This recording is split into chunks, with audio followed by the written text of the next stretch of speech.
কোরবানি ঈদের পরের দিন কি আয়োজন করলাম, রুটি পিঠা, তারপরে সুজি রান্না করলাম, গরুর মাংস রান্না করলাম, এসব দিয়ে খাইতে কিন্তু অনেক মজা।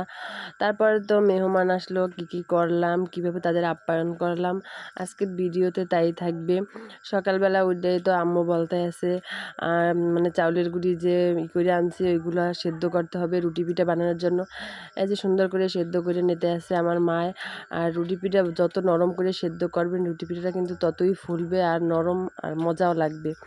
এরপরে তো এদিকে গরুর মাংসটা মাখাই নিতে আসি, মাখাইয়া আধা ঘন্টার মতো রাইখে দিব। আর অনেকক্ষণ যদি রাইখে দেওয়া হয় মাখাইয়া, তাহলে কিন্তু অনেক মজা হয়, কারণ সব মশলাপাতি এই মাংসের ভিতরে ঢোকে। এরপর তো আমার আম্মু সব ধরনের মশলাপাতি দিয়ে একদম মাখাই নিতে আসে। আর কালারটা তো অনেক সুন্দর হয়েছে। এদিকে দেখেন এবার রুটি পিঠা বানাই নিতে আসে, একদিকে মাংসটা ঢাইকে দিছে।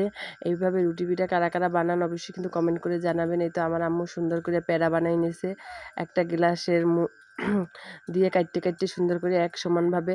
এরপর তো একে একে সব রুটিগুলো বেলে নেবে আমার কাকি। মানে একলা কোনো কাজ করা যায় না, মানে সবাই মিলে একসাথে কাজ করলে কিন্তু অনেক তাড়াতাড়ি হয়, অনেক ভালোও লাগে।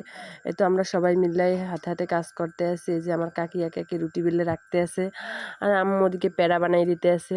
এদিকে আমার আম্মু বলতে আছে তাড়াতাড়ি চুলায় আগুন ধরাও, নয়তো রুটিগুলো একটার সাথে একটা লাগিয়ে যাবে। এরপরে তারা রুটি বানাইতে আছে তাদের মতে।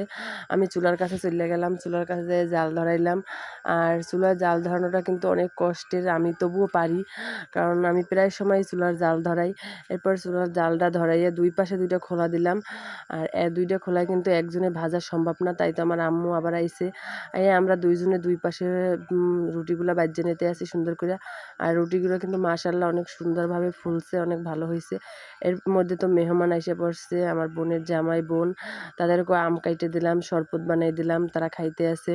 কারণ দুপুরে কিন্তু অনেক রৌদের মধ্যে গরম লাগে, এসব ঠান্ডা জিনিস খাইলে ভালো লাগবে।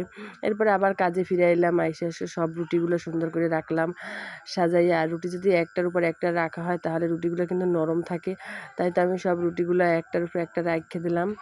এরপরে বাকি রান্নাবান্নার আরও আয়োজন আছে। ডিম সেদ্ধ করে নিছে, এগুলো আমার কাকি এই ডিমগুলো সুন্দর করে বাছতে আছে। আর ডিম বাছার পরে ডিমগুলো ভাজা আজকে অনেক রকমই রান্নাবান্না করা হবে। গরুর মাংস, পোলাও ভাত, ডিম ভুনা, তারপরে সুজির হালুয়া, এগুলো দিয়ে রুটি খাওয়া হবে।